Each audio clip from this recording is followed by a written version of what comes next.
السلام علیکم۔ اس وقت ہمارے ساتھ اسد جپا صاحب ہیں، جنہوں نے حال ہی میں پنجاب پبلک سروس کمیشن کا ESC اردو کا انٹرویو کلیئر کیا ہے۔ تو آج ہم ان سے پوچھتے ہیں کہ ان کا انٹرویو ایکسپیرینس کیسا رہا اور کس طرح انہوں نے سوالات کے جواب دیے۔ جی اسد جپا صاحب۔ السلام علیکم۔ دیکھیں، انٹرویو جو ہے وہ ایک آرٹ ہے، اور انٹرویو چند منٹ کے لیے ہوتا ہے۔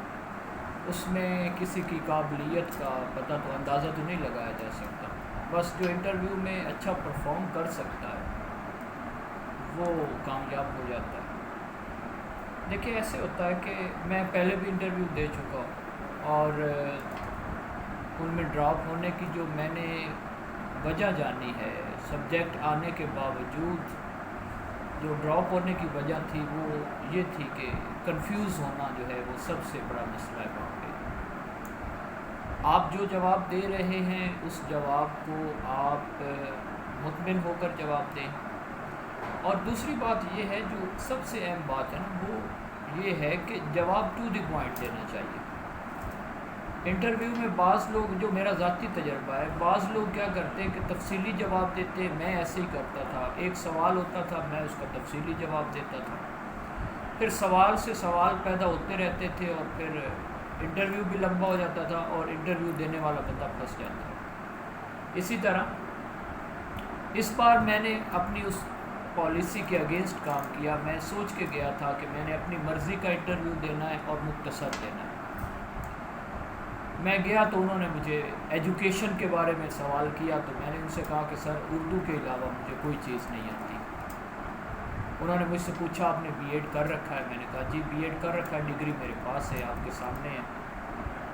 تو اردو میں انہوں نے پوچھا کہ آپ کے ایریا آف انٹرسٹ کیا ہے؟ میں نے کہا سر، ایریا آف انٹرسٹ اردو کا ٹیچر ہونے کی حیثیت سے 9 سال سے میں پڑھا رہا ہوں۔ اب ایریا آف انٹرسٹ شاعری میں بھی ہے، اب نثر بھی ہے، فکشن بھی ہے، آپ جہاں چاہیں آپ سوال کر سکتے ہیں۔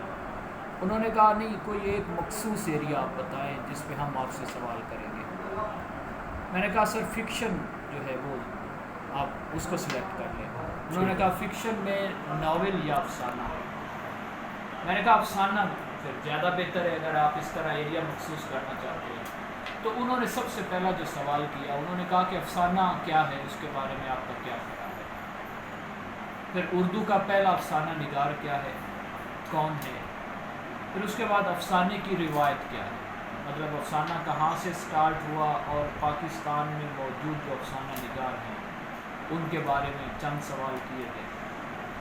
پریم چند پہ اس کی کتابوں کے بارے میں سوال ہوئے۔ پھر اس کے بعد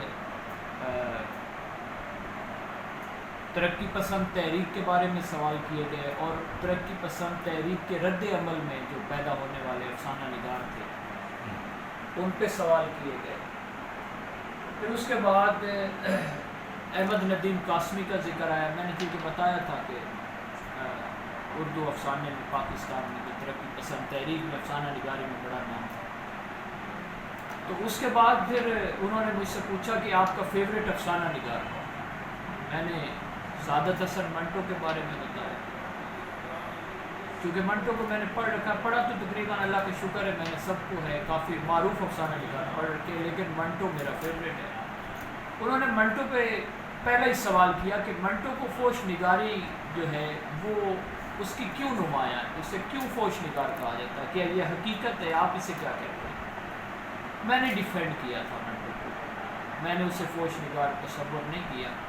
میں نے کہا، ایک سوال پہ بحث ہوئی، میں نے کہا کہ مغربی لٹریچر سے چونکہ منٹو متاثر تھا، تو انہوں نے پھر علامہ اقبال اور منٹو کا موازنہ کرنا شروع کر دیا، کیونکہ علامہ اقبال بھی مغربی لٹریچر سے پڑھ کے آئے تھے، مغربی کلچر انہوں نے اپنی آنکھوں سے دیکھا تھا۔ اب اس میں جو مشکل سوال تھا وہ یہ تھا کہ میں ڈیفینڈ اب ان دونوں میں فرق کرنا تھا، کیسے کرنا تھا۔ تو میں نے پھر بتایا کہ علامہ اقبال کا جو مقصد تھا وہ ایک اور تھا، اور منٹو کا وہ مقصد نہیں تھا۔ اس کی وضاحت کی مختصر، جس سے مجھے لگا کہ وہ مطمئن ہو گئے۔ پھر اس کے بعد سبجیکٹس، یہ سارے سوال کیے چیئرمین نے، سبجیکٹ اسپیشلسٹ کی طرف آ گئے، وہ میرا تھیسس دیکھ رہے تھے ایم فل کا۔ انہوں نے تھیسس پہ 2-3 سوال کیے. اس کے میرے تھیسس کے اندر اسی سبجیکٹ اسپیشلسٹ کا ایک مضمون شائع ہوا تھا. میں نے اس پہ تنقید کی تھی. اس نے اس مضمون کے بارے میں سوال کیا تو میں نے کہا کہ سر یہ میں نے چونکہ تھیسس لکھا تھا اسے 3 سال پہلے میں نے تھیسس کو نہیں پڑھا, ابھی پڑھ کے نہیں آیا, تو اس لیے اس ایک مضمون کے بارے میں آپ سے جواب آپ کو نہیں دے سکوں گا. البتہ آپ اوور آل تھیسس پہ آپ میرے ساتھ بات کریں تو وہ میں جواب دے سکتا ہوں. چیپٹر پہ ڈسکس کریں, میں نے کام کیسے کیا ہے, میں اس کے بارے میں آپ کو مطمئن کروں. پھر اس کے بعد انہوں نے مجھ سے پوچھا کہ آپ لڑکوں اور لڑکیوں کی کلاس میں پڑھانے کا فرق کیا ہے, آپ کیسے پڑھاتے ہیں, کیا آپ کا ایکسپیرینس ہے. میں نے بتایا جی میں دونوں کلاسز کو پڑھا رہا ہوں. پھر بتایا, انہوں نے اگلا سوال کیا کہ لڑکیوں کی کلاس پڑھانا آسان ہے یا لڑکوں کی کلاس. پھر انہوں نے کہا کہ اگر فرض کرو لڑکیاں دوپٹہ لے کے نہیں بیٹھی تو آپ کیا کرتے ہیں کلاس میں جا کے, آپ کو کیا کرنا چاہیے. میں نے کہا سر بہتر طریقہ تو یہ ہوتا ہے کہ آپ جب کلاس میں جائیں تلاوت کر دیں, خود پڑھ دیں یا کسی بچی سے پڑھوا دیں تو ساری بچیاں دوپٹہ لے لیتی ہیں, پڑھانے میں بھی آسانی ہو جاتی ہے, ڈسپلن بھی بن جاتا ہے. انہوں نے کہا جی ٹھیک ہے. پھر دوسرے کی طرف سوال کیا تو دوسرا سبجیکٹ اسپیشلسٹ تھا. اس نے کہا کہ آپ کس درجے پہ پڑھا رہے ہیں, 9th 10th میں پڑھا رہے ہیں یا کالج لیول میں. میں نے انہیں کہا کہ سر میں 9th 10th میں بھی پڑھا چکا ہوں, کالج لیول پہ بھی پڑھا رہا ہوں, میں کس اکیڈمی پہ بھی چونکہ پڑھاتا ہوں اس لیے چاروں کلاسز کو پڑھا رہا ہوں. ہائر سیکنڈری اسکول میں پڑھا رہا ہوں, وہاں بھی چاروں کلاسز کو پڑھا رہا ہوں. پھر انہوں نے مجھ سے سلیبس پہ سوال کیے, سیکنڈ ایئر کا سلیبس پوچھا اور 10ویں کا سلیبس پوچھا. مجھے پتہ تھا چونکہ میں پڑھا رہا تھا. پھر اس کے بعد انہوں نے کہا کہ آپ کے پاس ایک کلاس ہے 35 منٹ یا 40 منٹ کی, تو آپ اس میں سبق بچوں کا انٹرسٹ کیسے ڈیولپ کرتے ہیں. میں نے کہا سر ہر انسان کا اپنا طریقہ ہوتا ہے, لیکن میرا طریقہ یہ ہے کہ میں سب سے پہلے جاتا ہوں اپنے ٹاپک کو وائٹ بورڈ پہ لکھتا ہوں, اس کا تعارف کرواتا ہوں, مختصر تعارف کروانے کے بعد زیادہ تر میں خود ریڈنگ کرتا ہوں کیونکہ اردو ہے میرا سبجیکٹ. تو چیئرمین نے کہا اچھا اس کا مطلب ہے پھر آپ تو سارا وقت اسی پہ لگا دیتے ہو گے. میں نے کہا نہیں سر ایسی بات نہیں ہے, تعارف کروانے میں زیادہ سے زیادہ 2-3 منٹ لگتے ہیں, 2-3 منٹ میں یہ کام ہو جاتا ہے. اس کے بعد آپ اپنا جو آپ کا کام ہے وہ شروع ہو جاتا ہے. اس کے بعد وہ اسلامیات کی طرف آ گئے. اسلامیات پہ انہوں نے سب سے پہلے مجھے سوال کیا کہ آپ کی نظر میں جو